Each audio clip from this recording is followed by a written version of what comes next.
Good afternoon, good morning, good evening, depending on where you are calling in from, and welcome to the Building Bridges webinar on financing a secure and clean energy system. My name is Mark Halley. I'm a member of the high-level steering group for the Building Bridges event, and I will introduce that in just a second. And this is the last in a series of webinars that have been organized to pre-address some of the issues that will be highlighted during Building Bridges Week. In this case, the question of the transition to a clean energy system and the role of finance in speeding up that transition.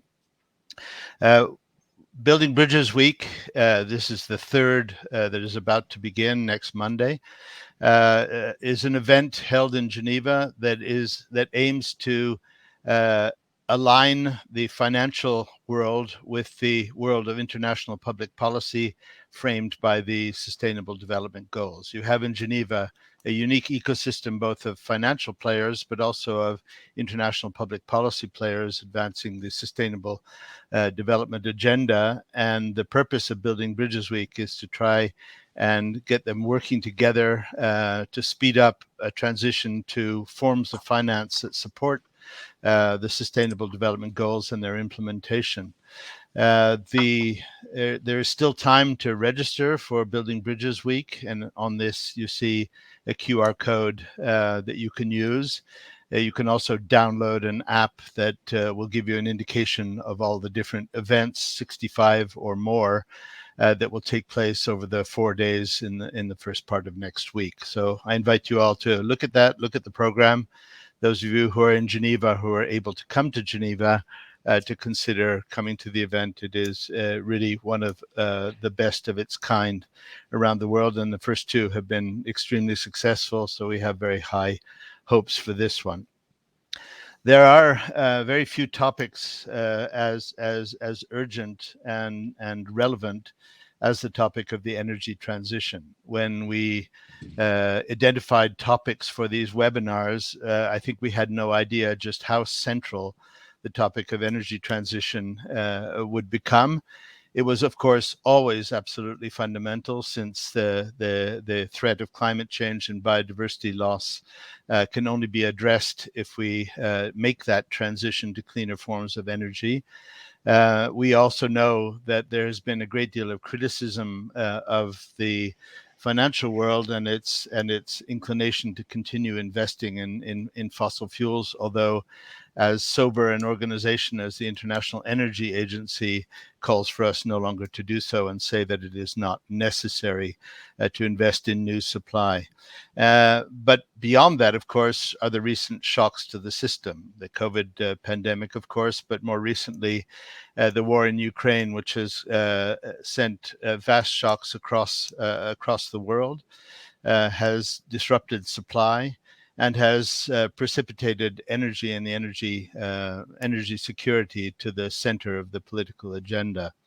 The threats to our gas supplies in Europe and other parts of the world have, of course, underlined the need to speed the transition to clean forms of energy, to renewables, to technology that rests on clean energy, and of course has led to some statements of regret that we didn't address this seriously much sooner.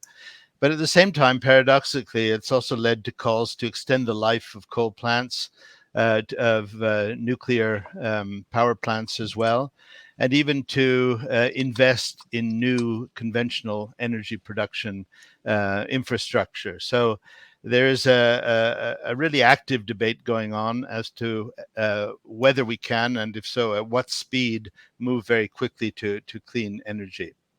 Here to discuss this is a really first-rate panel of experts, mostly from the energy finance field. We have, and I will introduce them very briefly and then come back when I invite them to take the floor.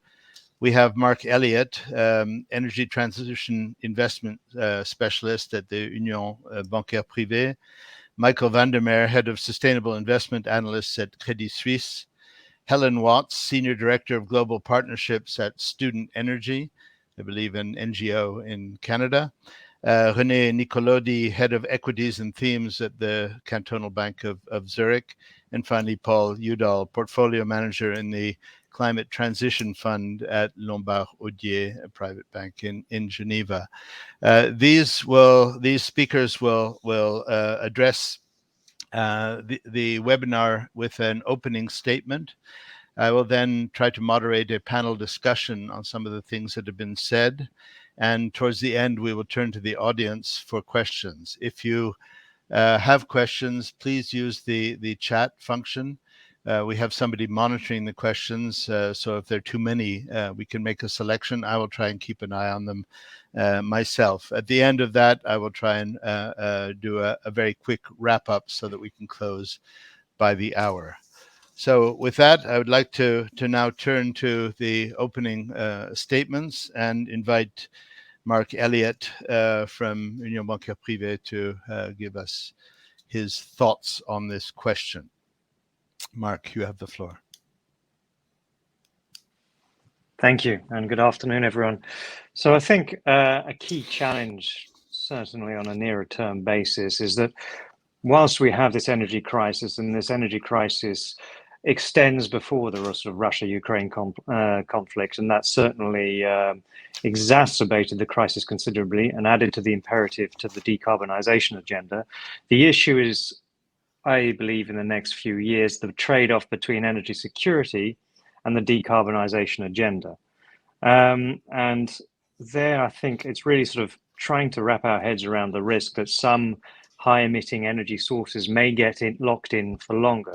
Now, arguably, it's exactly what we don't want. And as I said, the energy crisis today certainly enhances the attraction of renewables, which are considerably cheaper, with fossil fuel generation much, much more expensive today.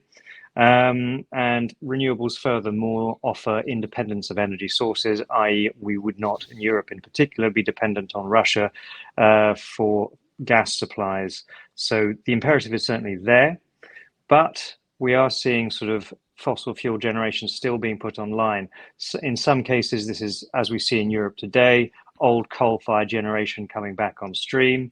We're seeing some generation that is sort of gas generation being switched back to oil generation. China and India and some and other nations are also still deploying coal generation. I think China gave the go-ahead to about 15 gigawatts of coal capacity in this year. India is planning another 7 gigawatts over 2022 to 2023. And these kind of locking in that sort of fossil fuel generation, even if it's temporary, does put at risk some of our decarbonisation targets. And I think that does need to be considered. A further sort of point is that, you know, these assets, certainly when you're building new assets, it's 30, 40, 50-year assets. And so they need to be sure of making a return. The other risk I feel is around, you know, Europe is working hard to deploy LNG capacity. And in that context, it risks locking in sort of some gas generation for longer than might be ideally sought for. So that all sounds a bit doom and gloom, but I think it's just a case of managing these risks and ensuring these solutions are temporary, do not get locked in. And if we do go into recessionary environments where fossil fuels drop materially in price, as is possible, certainly I think the supply destruction is outweighing the demand destruction at the moment. But if we do go into a lower fossil fuel pricing environment, then if governments and companies are under financial pressure, they may defer decisions to revert and to go back to the sort of decarbonisation just to get them through a tough period. So I think I've sort of thought about this and sort of identified sort of three areas that have really got to be tackled in order to manage this risk. Firstly, in order to deliver a rapid scale up of renewable deployment, the supply chain needs to be much more effective. Certainly in the context of wind, we're seeing the wind generators, the turbine manufacturers really struggling financially. They need to make better returns, have greater certainty so they can really build up capacity. So that needs to be tackled. Second, red tape. This is in progress. France, I think Macron was recently stating that he was looking to halve the time it takes to deploy offshore wind from about 12 years to 5 to 6 years. 5 to 6 years is still too long, but still we are getting progress and more is needed. And finally, I think the finances in a rate hiking environment that undermines the long-term value of many renewable assets that are capital intensive and operating light. And so I think, how is that tackled? That's tackled by higher power prices, but arguably that's exactly what we're trying to tackle as well, and not have power prices that are too excessive. So there's a balance to be reached, and governments need to put in the right policies in order to achieve that balance and to see them through. So to conclude, I think from my side, the energy transition is accelerating. The crisis adds to the imperative to deliver it, but it is not a straight line. It is hard, it is complex. Power markets are difficult. For us, it's easy. We switch on the lights come on. In order to achieve that, it's a big and complex system that goes behind, and it's a rapidly changing system. So here at UBP, we do try to take that into account when we're looking at companies, when we're looking at the markets and how to invest, that this is long-term, it's structural, and there are going to be bumps in the road. So on that note, I'll hand back to you, Mark.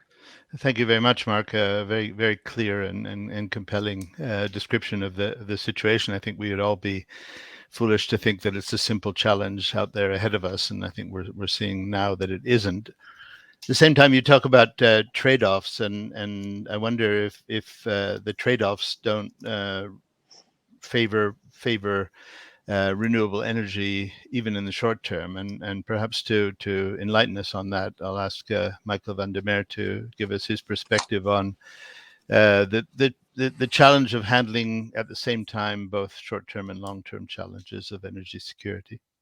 Yeah, sure. Thanks, Mark, and also Mark. The way I would characterize it really more is going from dirty and insecure molecules to clean and secure electrons. And really, the situation we are in today is largely on account of fossil fuels. Fossil fuels, have very vulnerable, insecure supply chains, as we've seen in the last couple of days. And even switching to solutions like LNG may be a short-term solution in terms of keeping our energy supplies running, but they are not, I wouldn't qualify them as being particularly secure. LNG still has to travel large distances, potentially over insecure shipping routes, and also at significant expense.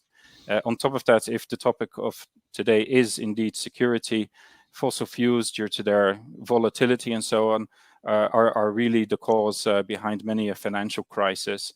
And so really shifting towards renewables, and which have a much more predictable and less variable pricing structure, should really see us result in more security. And really, in terms of the current fossil fuel prices we're seeing, I would simply say they will be unsustainable, and we'd sooner see a prolonged global recession than I think we'll see sustained excess profitability at fossil fuel producers. And I would again really contrast that strongly with renewables. We already know that renewables are the cleanest form of energy, but I would also argue they're the most secure form of energy. In addition, they're already the cheapest within 2/3 of the world's economies. And I do agree, but I do agree with Mark Elliott. There are challenges to overcome. I completely agree. Supply chain issues need to be worked out. And also the red tape issue is one that really needs to be addressed urgently. In the United States right now, there's as much as 1 terawatt of capacity just waiting, queuing for a grid connection.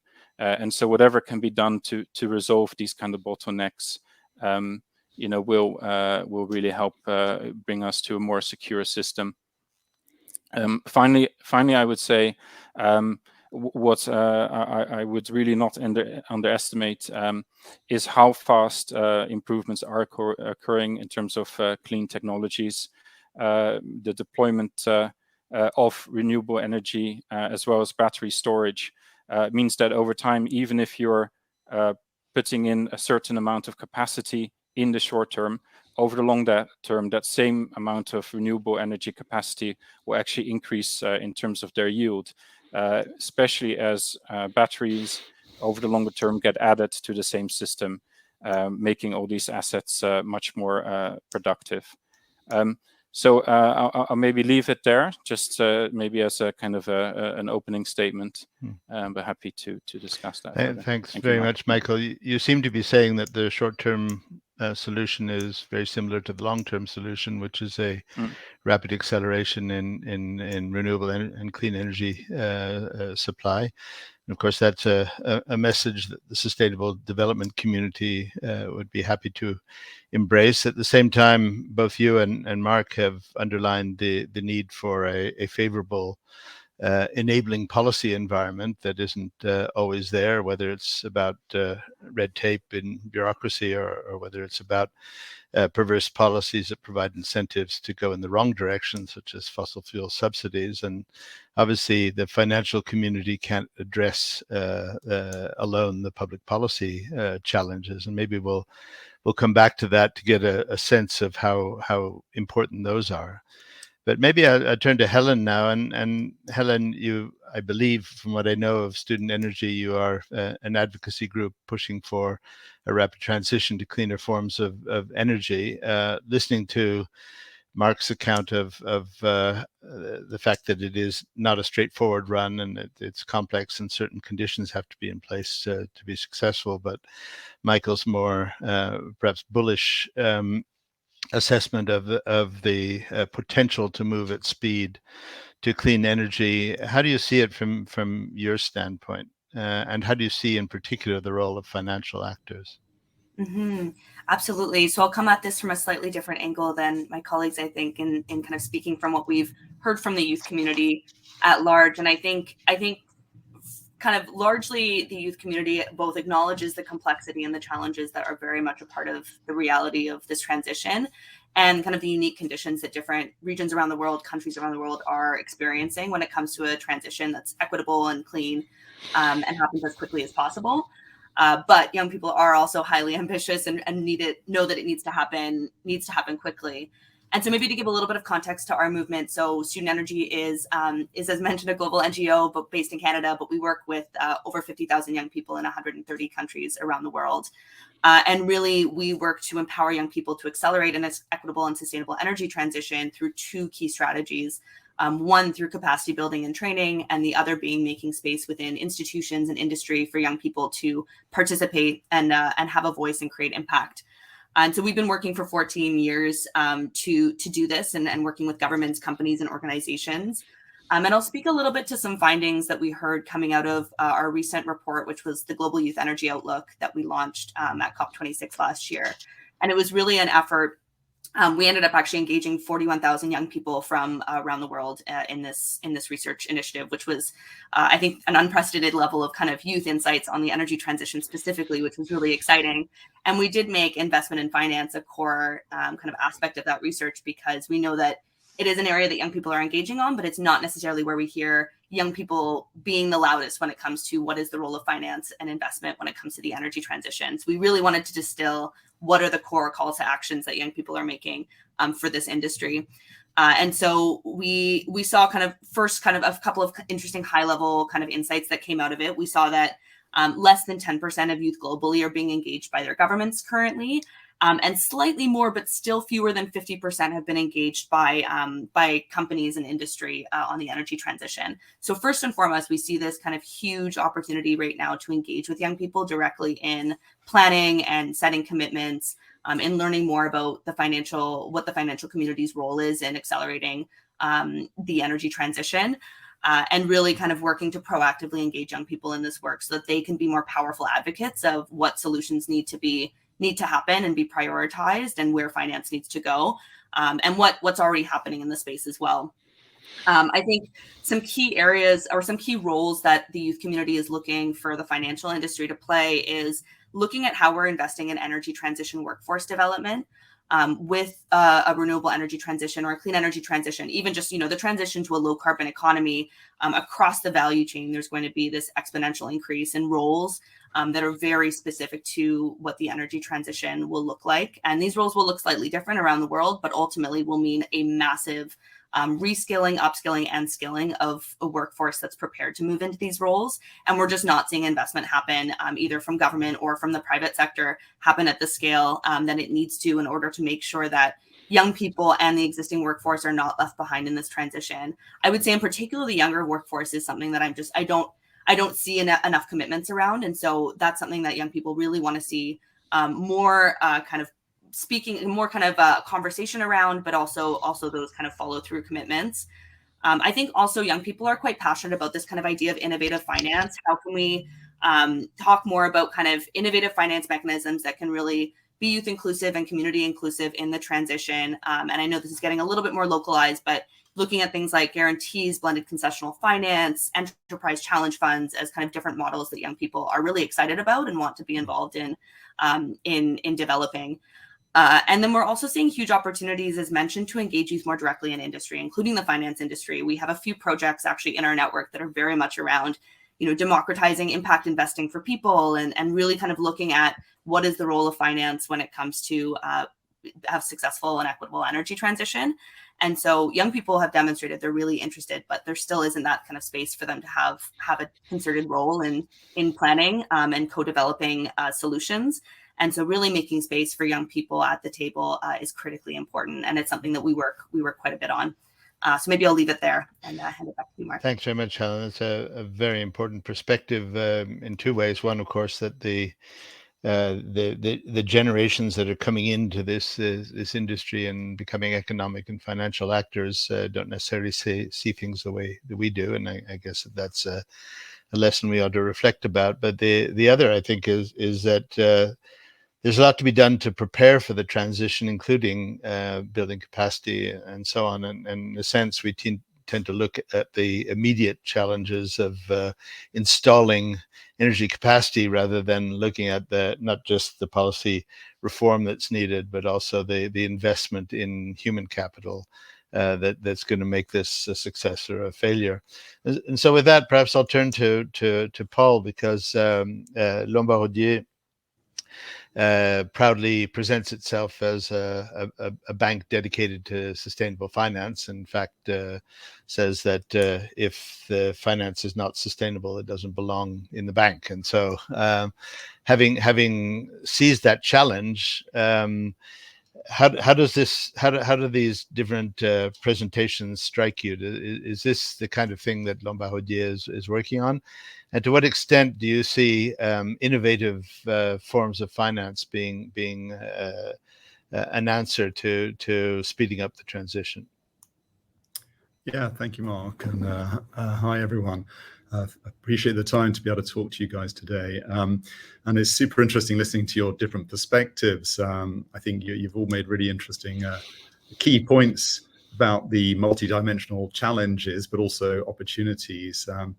Yeah, you're absolutely right. I mean, I joined the bank about 4 years ago, and the reason I joined was because Lombard-Odier has positioned sustainability and the net zero challenge as front and center to their kind of future ambitions. And I think as a bank that's over 200 years old, I think they recognize that, to maintain viable in the marketplace, you're going to have to adapt.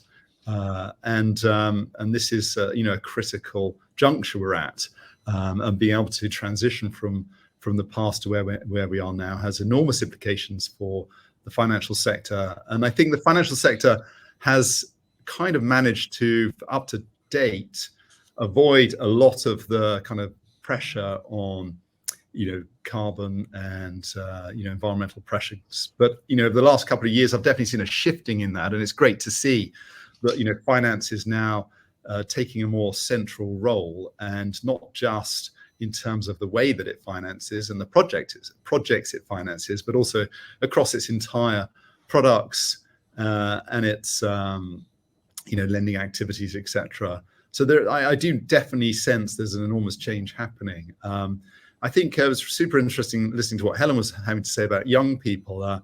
My niece, who's just leaving university, was very kind of reluctant to get into the financial sector, and she's always been a very kind of proactive ambassador for climate change and net zero policy. And she just finished her internship, which she was quite reluctant to do. But I kind of tried to persuade her that there are parts of finance where you can have a very positive impact. And actually, she was very surprised. Day one, she was put on a desk that was doing carbon footprinting work for lending portfolios and trying to kind of carbon footprint a whole range of interesting debt products. And actually, I think she was very surprised at how actually, how joined up finance and carbon can be.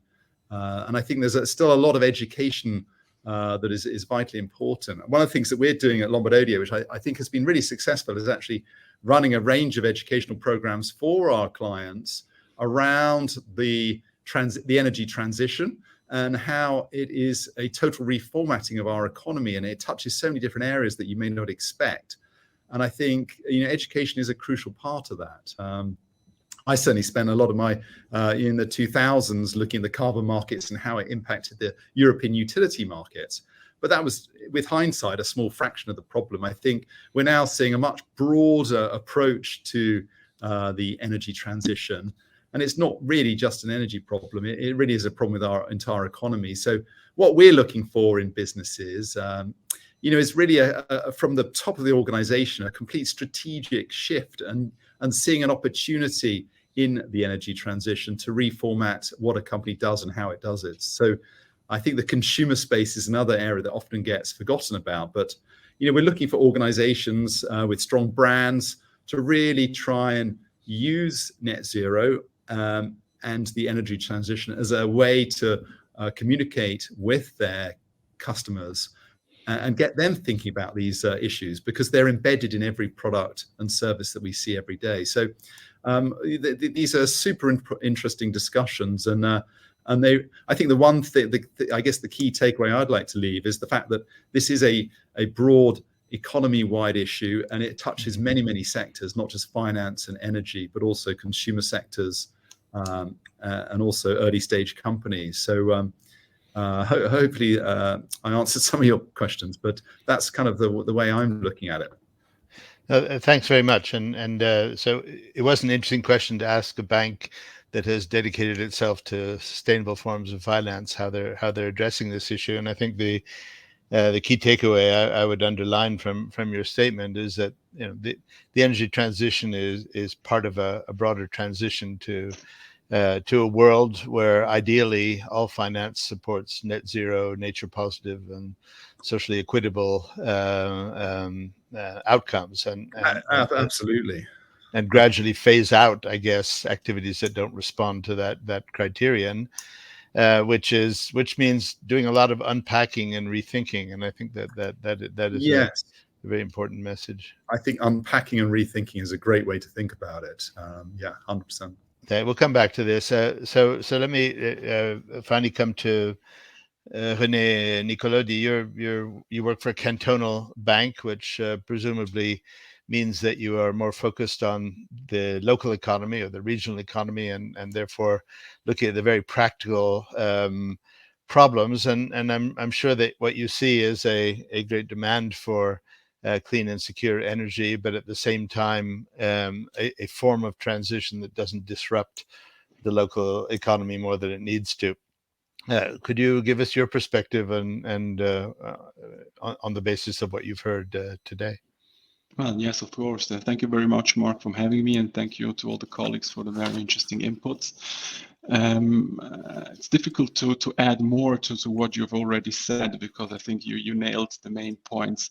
Now, my perspective is basically one of a global asset manager. So we manage roughly 200 billion assets in different asset classes and equities, and we look at energy transition from a, let's say, asset manager perspective. So what I see is basically the fact that I think that there's never been a time before that the transition topic in the energy transition has had this importance as it has today. Why?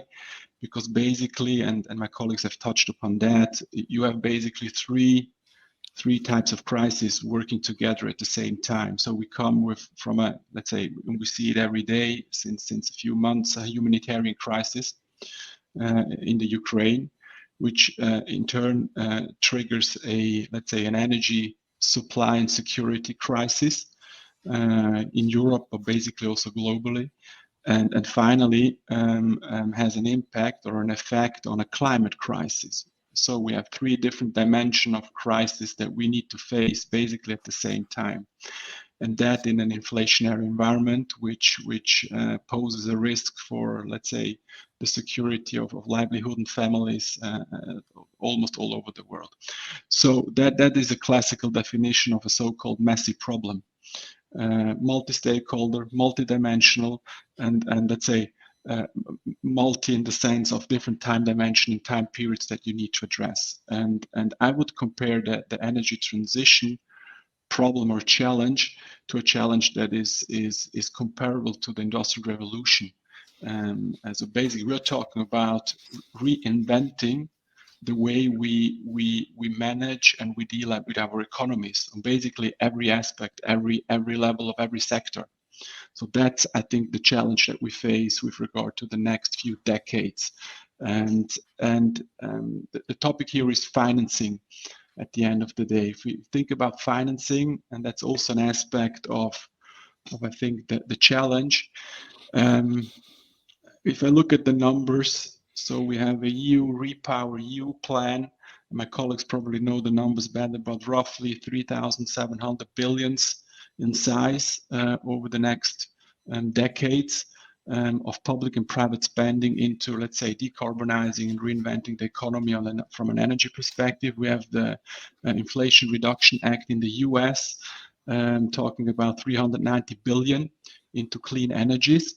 And now let's put that into perspective. The perspective from recent reports, is that we need to go to net zero based on the Network for Greening Financial Markets scenarios. We need 9.2 trillions every year from now until 2050 to achieve a net zero scenario. So that's basically the perspective that we need to have. So roughly somewhere between 7 and 9% of global GDP in expenditure every year until 2050 in order to reinvent transport sector, electrification of the power generation, heating, manufacturing, agricultural sector. This will have huge impacts on how the people, how the companies act, how the jobs are created and disappear over the next decades. And that leads me to the, let's say, key and final statement. This kind of challenge that I compare to the Industrial Revolution is basically a challenge that requires a very strong main belief by the main actors on a political, financial, and societal level. And finally, can only be solved via collaboration. So if we don't have collaboration across sectors, across nations, across economies, with regard to use technologies across sectors, leverage and scale up new inventions and innovations across sectors and across nations, particularly in emerging markets, then we will probably have difficulties to solve the challenge. Thank you very much, Rene. That's very interesting. I mean, you have said something that virtually all the others have said, I think, which is that there's no sort of silo approach to succeeding in the energy transition, and that it's linked to actually to a broader transformation of the economy, and that leads us to net zero, nature positive, and socially equitable, a sort of just transition to a sustainable form. That's, of course, the message that you get from the Sustainable Development Goals, which are not divisible. They can't be unpacked and done in isolation, but should be seen as a block, because it's the whole thing together that will lead us through that transition. So there's a lot of common thinking coming from the world of finance and the world of sustainable development, and that suggests that there's room for an even greater convergence. Just before we go into a discussion among the panel, let me just repeat the message that anybody who wishes to ask a question or make a comment can do so on the chat. Otherwise, I'm sure we are quite happy to use the time in a discussion on the panel and dig a little bit deeper into some of the issues that have been brought up here. So let me just come back to some of the things that I think have come out of this discussion and that would be worth discussing further. The first is that, of course, whereas there's a very key role for financial actors, for finance, for investment, in speeding the energy transition, and no real dispute as to the direction of travel or the goal that we need to reach as quickly as possible. There's also a sense that it can't be done without corresponding reform in the public sector. In other words, we are still living with policies or governance approaches that slow down and complicate the transition that people want to see happen. What extent do you think that it's possible? And I'll ask this to Mark first of all, for the finance sector to take this agenda considerably forward without some of those reforms in the public sector. And I remind us that Renee also said that this will only work if we have a real determination at the political level and a consensus about the direction and speed of movement. So Mark, do you think this is something where the finance world is to some extent victims of lack of movement in the public sector, or is there the right sort of relationships to address these issues? As with everything, I don't think it's always going to be complicated. I think the role of finance is to kind of facilitate the actors that need to kind of pursue the decarbonisation agendas. So let's say big energy consuming companies. I don't think they should be necessarily victimized for being emitters, etc. I think that, but they should be rewarded with capital from, from lending, from etc., to undertake the transition at terms which both government and capital markets can support, that are basically incentivize flows to develop alternative energy solutions. So I think the two need to work hand in hand. But ultimately, if the policy backdrop isn't supportive either in the country where they're operating and, as I think Renee pointed out, on a global level, it's going to be very hard. And, industry migrates to where it's going to be cheapest to produce what they need to do. So there does need to be sort of conformity and agreement, and, capital markets are there to sort of facilitate, because there's only so much governments can do. If private industry has the real firepower to finance and enable and deliver the change, its governments need to be there to enable and facilitate, and capital markets to provide that firepower. But are you saying that they should operate on at least on a do no harm principle, that there shouldn't be policies that trip up or make more difficult the transitions that everybody agrees need to happen? Or is it just that the finance people need to indicate to the public sector where reforms are needed, such as the elimination of red tape that was mentioned before? I think in terms of getting governments to take action, I personally feel that industry is better placed to achieve that. They are the employers of people. They are the ones who are producing the goods. And certainly finance should be participating in that dialogue and encouraging. But the real actors that have the leverage, let's say industrial companies who have thousands of employees, they're the ones who can really incentivize the governments to put in the appropriate fiscal regime, and fiscal regimes that reward capital to go into the agenda. So it's all sort of linked together, in my view. And Michael, obviously this is an issue for the entire world, but in large parts of the world, some of the basic energy infrastructure is being built right now, and so there would appear to be, at least on the surface of things, an opportunity to build an energy system based on clean and renewable forms of energy from the start, rather than going through the phases that we went through in the richer countries of dirty energy followed by its replacement. Do you think that finance is aligned behind using that opportunity? Yes, I mean it's absolutely the case, Mark. We at Credit Suisse have something called Client Energy Transition Framework, and it's really to bring into scope these kind of initiatives that clients may want to take, which would encourage the adoption of renewable energies, no matter where they happen in the world.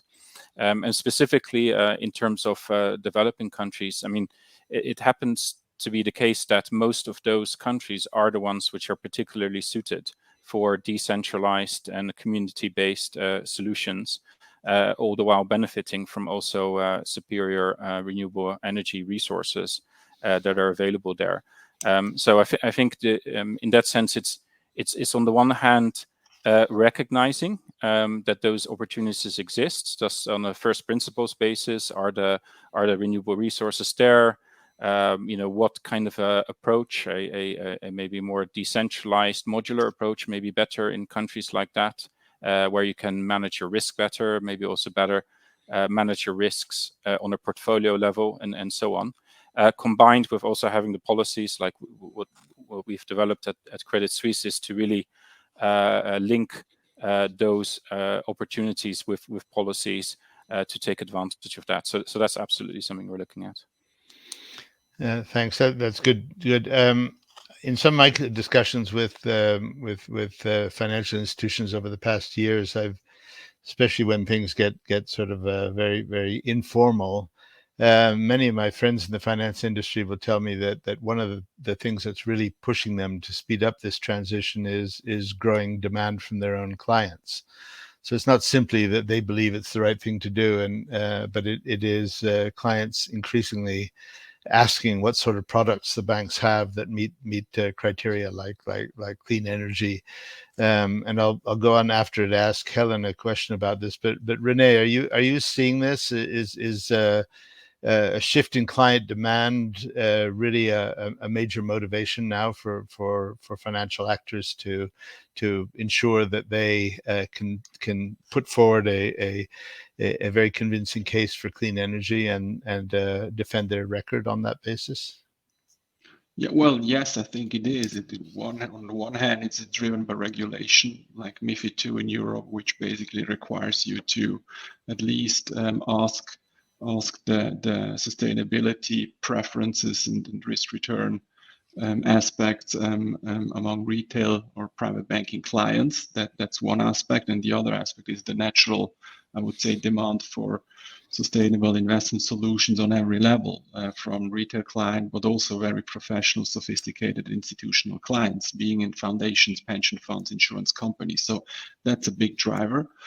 At the end of the day, we need to very well understand what kind of impact and what kind of scale up and leverage all these sustainable investment solutions can actually generate with regard to the challenge that we have all described. I think that's the major, issue and task that the financial industry as a whole, as an industry, should face, should discuss about, and try to find out good solutions in order to be as transparent as possible and able to show evidence of how the money and the capital flows generate an effect on the financing challenge. Thanks. Helen, maybe just another aspect of that.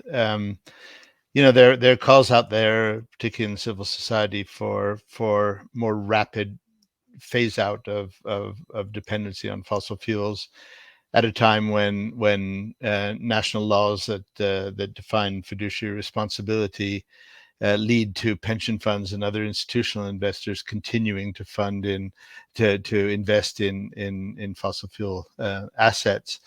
What role do you think there is for stranding assets and divestment strategies and divestment campaigning to ensure that the transition takes place at a pace that's going to help us address the climate change and biodiversity challenges?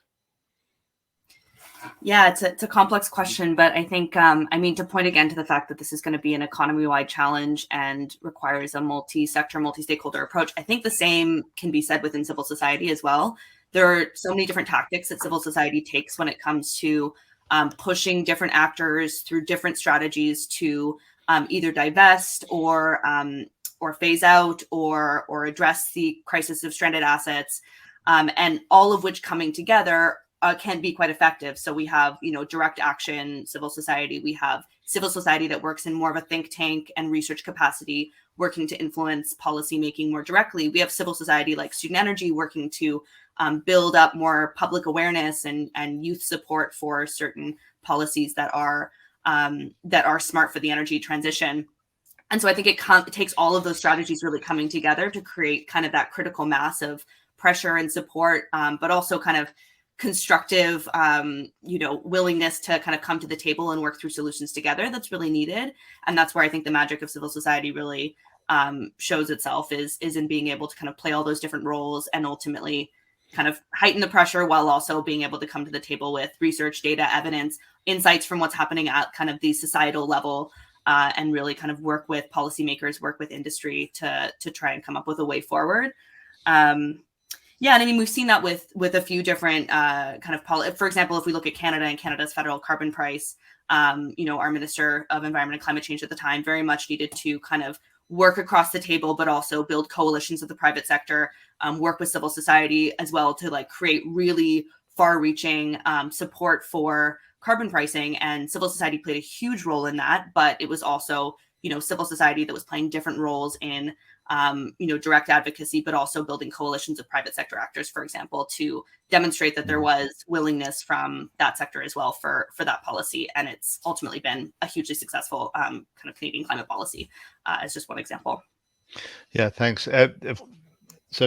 Lastly, a question to Paul. I asked this to you because you're from Lombard-Odier, and Patrick Odier, the managing partner of your bank, is also the chairman of the Building Bridges Week. So we have no doubt about the commitment of Lombard-Odier to this dialogue and expanding this dialogue. But it seems to be that everybody is saying that in a sense, the finance business is changing as well. It's not just you talk to your clients and you follow markets and you make investment decisions, but there's now a much wider network of partners and actors that you need to interact with, whether it's educating your clients, whether it's helping them understand the trends and the evolutions that we're seeing.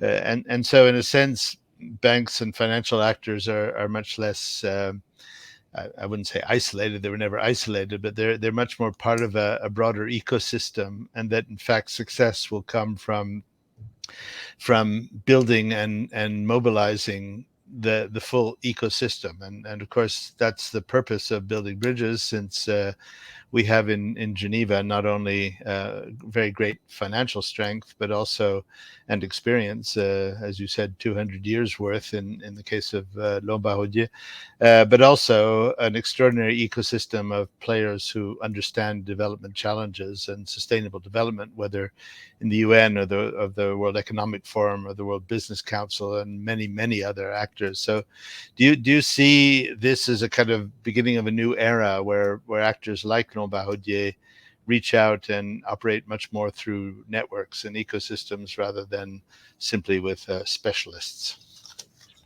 Yes, I really do. I think we are at the cusp of a significant tipping point, and the role that finance will play in this transition, which will obviously be multi-generational. It's going to take 50, 60, 70 years. But I think ultimately, you're absolutely right. Finance and the role of banks is going to be highly integral to this system change that we need to see and finance.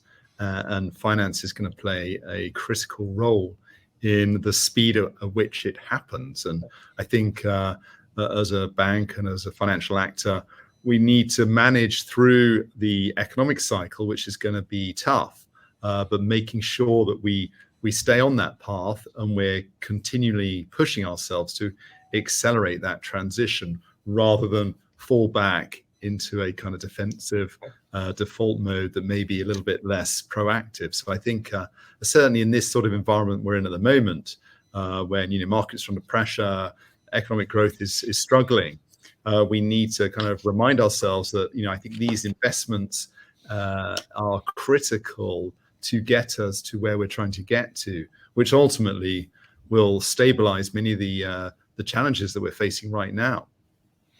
Thank you.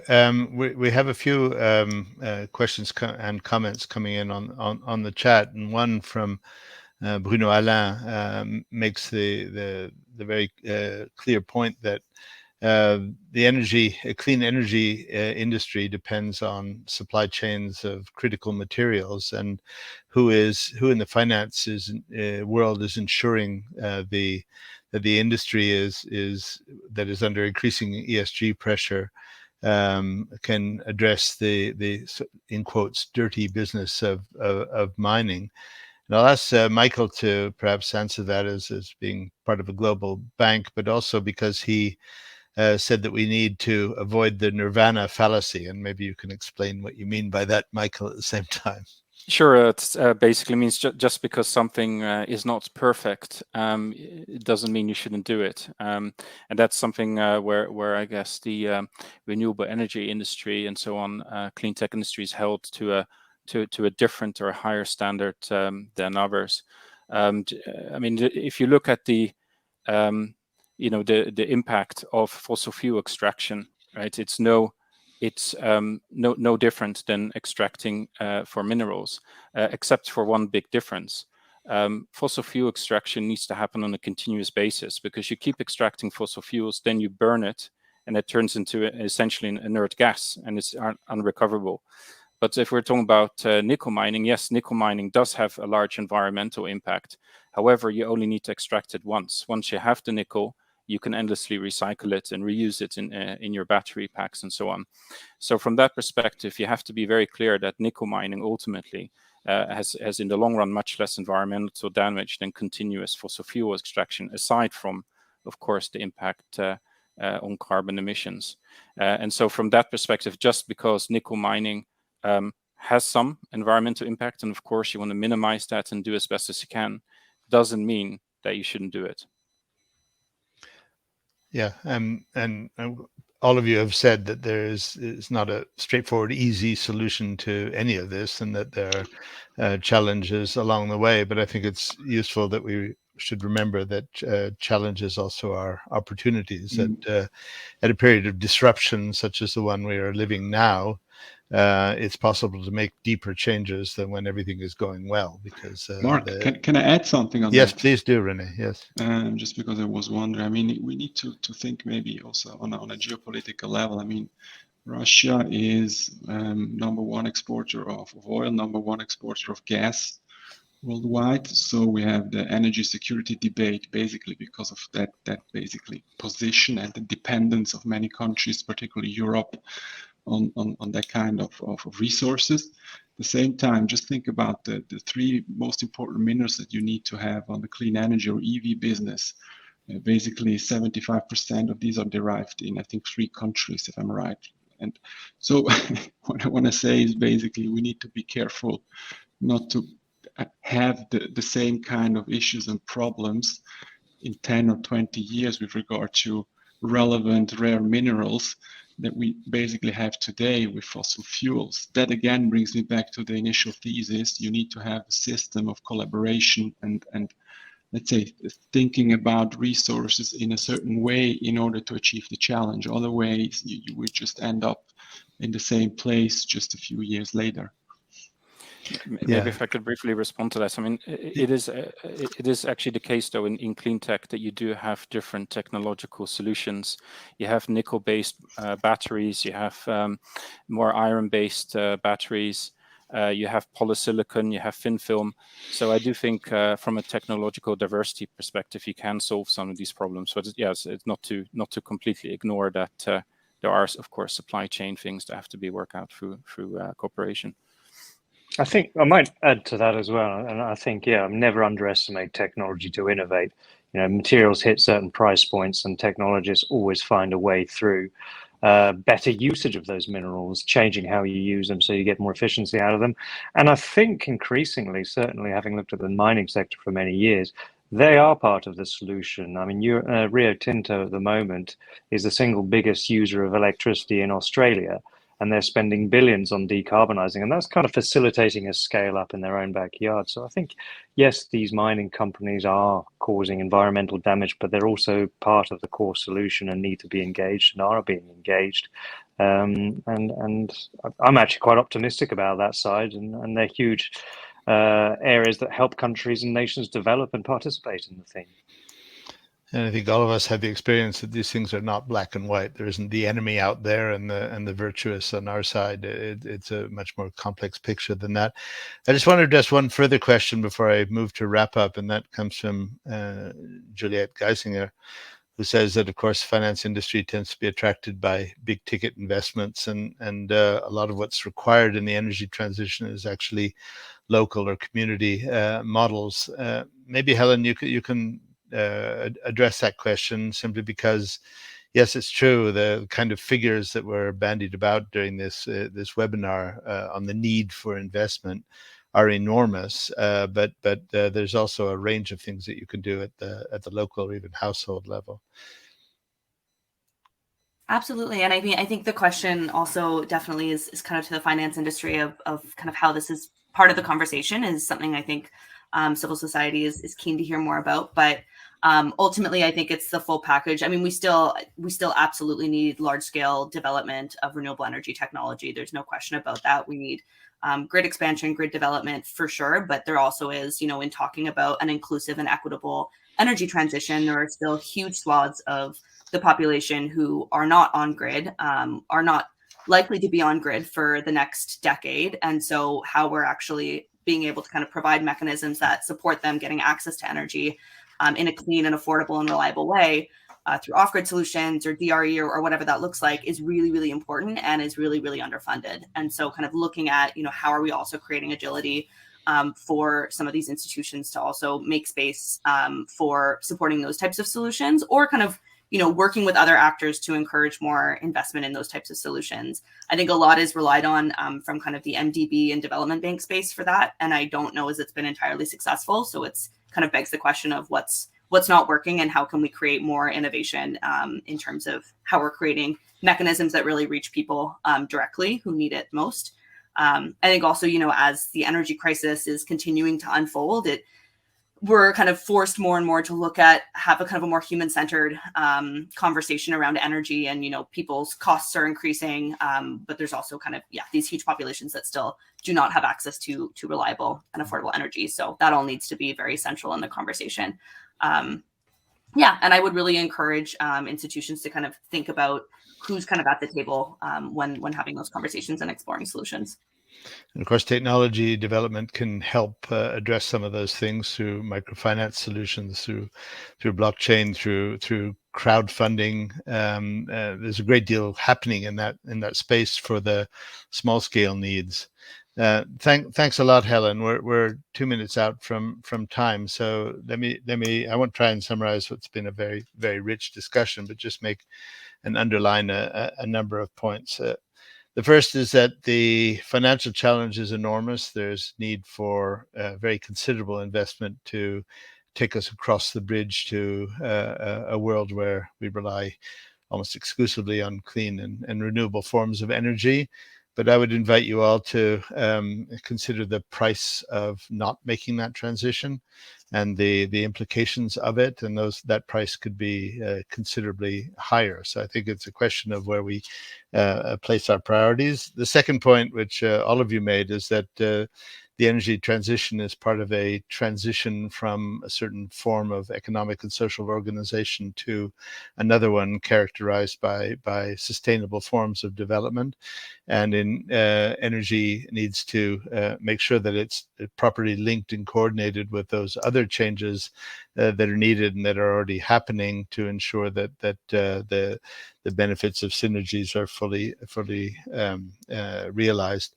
I think all of the financial institutions here have stated that they have a duty to be proactive in this and not simply to respond to what clients wish or new products coming down the line, but actually get out in front of all of this and develop the demand as well as the supply. And I think that's a very encouraging thing.